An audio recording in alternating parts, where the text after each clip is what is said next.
शिव बाप ने कहा, माने भारत में पतित पावन सीताराम, पतित पावन सीताराम कह के जो नारे लगाते हैं, कीर्तन करते हैं, वो निराकार को कहते हैं पतित पावन सीताराम।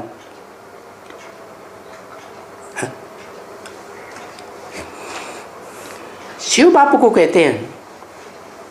किसको बुलाते हैं? हाँ, साकार बाबा, तो एक ही हो गया।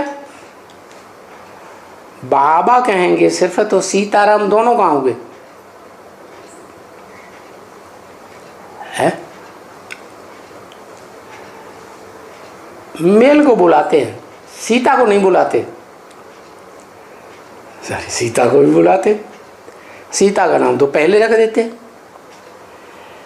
तो बुलाते हैं, बुलाने वाले अनेक हैं या एक है? अनेक हैं। तो वो अनेक तो उसी को बुलाएंगे जिससे, जिनसे उनको कुछ प्राप्ति पहले हुई होगी। कोई किसी को याद करता है, बुलाता है, तो उससे प्राप्ति हुई है ना, तभी तो याद करता है, बुलाता है। तो जो बुलाने वाले भारतवासी हैं, उनको एक से प्राप्ति हुई है, बुलाते तो पतित पावन सीताराम कह के हैं। दो हुए या एक हुआ? दो आत्माएं, दो आत्माएं हुई। सीता वाली आत्मा, स्त्री चोला, और वो तो चार भुजाएं हो गई विष्णु, पांच भुजाएं भी। अच्छा, पांचवा कंट्रोल करने वाला, पांचों को बुलाते हैं। अरे विष्णु में पांच हैं कि दो हैं कि चार हैं, कितने हैं? आत्माएं कितनी हैं? पांच को बुलाते हैं। फिर इतने दिनों ज्ञान लेते लेते फेल होते जाते। सिर्फ नारायण को बुलाते हैं पतित पावन सीताराम। हैं? दो को बुलाते हैं। तो बुलाने वाले बहुत हैं। जब बहुत बुलाते हैं तो एक को बुलाते हैं या दो को बुलाते हैं? दो को बुलाते हैं। इसका मतलब दोनों में प्रवृत्ति है। एक साकार है, जैसे धरणी माता क्या होती है? साकारी तो होती है। और सीता के लिए तो गायन है कि धरणी से ही निकलती है और धरणी में ही समा जाती है। तो वो धरणी का रूप हो गई माता। तो माता का नाम पहले और राम का नाम बाद में। वो बुलाने वाले ढेर के ढेर हैं भारत में, वो पतित पावन सीताराम कह के बुलाते हैं। अच्छा, इसका मतलब जिस मुकर्रर रथ में आता है वो किसको बुलाता है?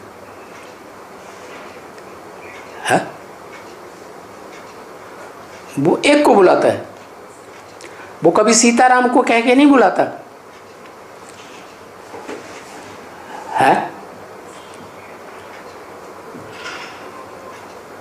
बुलाता नहीं। वो ज्ञानी है क्या? कलयुग के अंत में ज्ञानी है या पत्थर बुद्धि बन जाता? पत्थर बुद्धि बन जाता। तो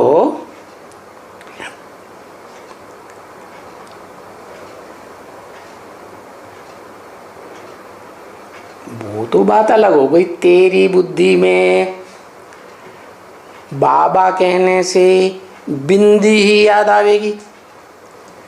वो तो तब की बात है जब आत्मा का ज्ञान मिल गया, है ना? तभी तो कहेगा तेरी बुद्धि में। और ये बुलाने की बात जो है, ज्ञान मिलने से पहले भक्त था तब की बात है, या ज्ञानी उन बुलाते हैं?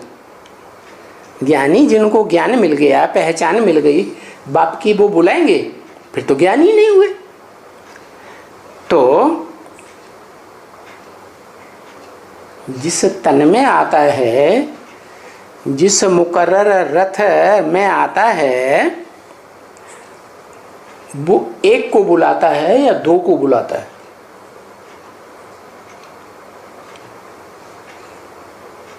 वो दो को बुलाता है।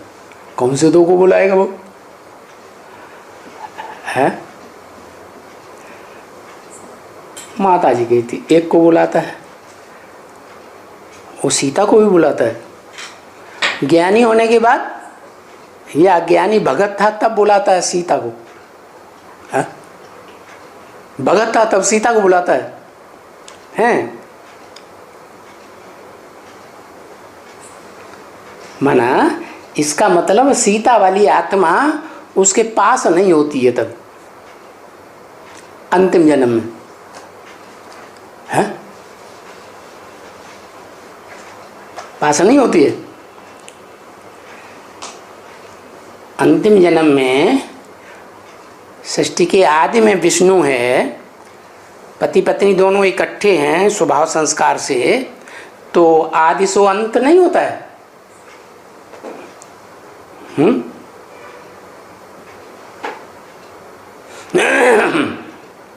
मन बुलाता है लेकिन जानता नहीं। है ये क्या बात हो गई? बताया कि वो अपने स्वरूप को नहीं जानता। जब भक्त है ना, तो वो अपने स्वरूप को ही नहीं जानता कि मेरे अंदर ही प्रवृत्ति है, शरीर रूपी प्रकृति और आत्म भाव वाली। ये प्रकृति के दो रूप हैं। क्या? आत्मा और शरीर दोनों का मेल होता है तो प्रवृत्ति हुई ना। तो जब भक्त होता है तो उसे पता ही नहीं है कि मैं आत्मा हूं, इसलिए बुलाता है। और उसके अंदर संस्कार हैं विभिचारी आदि के, कि जैसे भारतीय परंपरा में कुछ राजाइयाँ चली हैं जिन राजाओं के राज्य में एक लिंग भगवान को ही याद करते थे। क्या? दो लिंग को नहीं, चार को लोग नहीं। वो परंपरा तो विदेशियों में चलती है। तो जो राम वाली आत्मा है वो किस कैटेगरी की होगी? है भक्ति मार्ग में एक को बुलाने वाली होगी या अनेकों को बुलाने वाली हो? एक के ऊपर श्रद्धा रखेगी या अनेकों के ऊपर रखेगी? एक के ऊपर श्रद्धा रखेगी। लेकिन अज्ञान काल में ये पता नहीं होता कि मेरा स्वरूप जो है शरीर रूपी प्रकृति और आत्मा, आत्मभाव, ये दो अलग अलग चीजें हैं। और इन दोनों का एक ही शरीर में जब मेल होता है तो वो पता चलता है कि मैं आत्मा हूँ, ये मेरा शरीर है। शरीर पांच तत्वों का पुतला है, पांच तत्वों का संघात माना प्रकृति का प्रैक्टिकल रूप है। और आत्मा तो जो शरीर है पांच तत्वों का वो तो जड़ हो गया और आत्मा चैतन्य हो गई। किस आधार पर? आत्मा पहले चेंज होगी या पांच तत्वों का बना शरीर पहले चेंज होगा? परिवर्तन किस में आएगा? आत्मा में परिवर्तन आएगा, क्योंकि आत्मा चैतन्य है, मन बुद्धि स्वरूप है। जो 5 तत्वों का बना हुआ चोला है वो तो जड़ है। इसलिए बताया कि जो आत्म रूप है, भावना रूप है, आत्मा, आत्मभाव, वो ही वास्तव में सीता है। क्या? और जो शरीर है वो रथ है। जैसे अर्जुन है तो अर्जुन जिसे कहा वो पुरुषार्थ का अर्जन करने वाली ज्ञान धन के आधार पर, वो तो आत्मा है ना, और उसका शरीर रूपी रथ है। तो भगवान है अर्जुन को, नर को नारायण बनाने वाला, तो वो निराकार शिव ज्योति बिंदु उसमें प्रवेश करता है, शरीर रूपी रथ को कंट्रोल करता है, इंद्रियों को कंट्रोल करता है, मन की लगाम अपने हाथ में लेता है, या आत्मा को कंट्रोल करता है? आत्मा को तो समझाता है।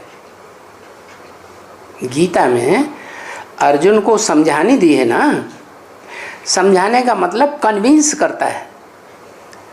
कन्विंस हो जाए तो माने, कन्विंस ना हो जाए तो कैसे मानेगा? तो बताया कि ये 2 चीजें हो गई, एक आत्मा और दूसरा शरीर। ये दोनों का कॉम्बिनेशन जब पुरुषार्थ करता है और पुरुषार्थ में संपन्न स्टेज प्राप्त करता है तो एक संपन्न व्यक्तित्व बन जाता है, पर्सनालिटी, दुनिया की सबसे श्रेष्ठ हीरो पार्टधारी। क्या? तो उसमें सीता भी है या नहीं? 5 तत्वों का संघात रूपी धरणी है या नहीं? नहीं है। कभी हाँ कभी ना।